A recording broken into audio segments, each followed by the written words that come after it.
Assalamualaikum warahmatullahi wabarakatuh. Taman Nasional Baluran. Jaga lestarine alam Indonesia dadi tanggung jawab kabeh warga negara Indonesia, yaiku kabeh masyarakat lan pemerintah. Salah sawijine kementerian kan kejiban jaga lan ngupakara lestarine alam Indonesia, yaiku Kementerian Kehutanan lan Lingkungan Hidup. Salah sijine kanthi netepake Taman Nasional.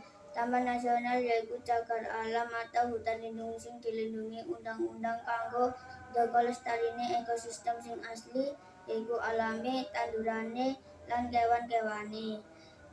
Taman Nasional Baluran kuwi salah sijine cagar alam utawa hutan lindung sing wis ditetepake dening pemerintah. Ekosistem sing asli ing Taman Nasional Baluran awujud padang sabana, alas mangrove, alas tropis, pesisir, rawa lan pegunungan. Ana 444 jenis tanduran, 155 manuk lan 26 mamalia. Mamalia sing paling misuwur yaiku banteng. Rini lan Bima wis nate diajak bapak ibune dolan menyang Taman Nasional Baluran.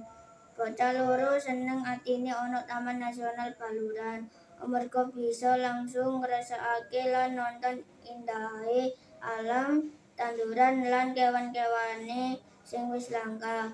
Rini lan Bima seneng banget bisa weruh wujude banteng.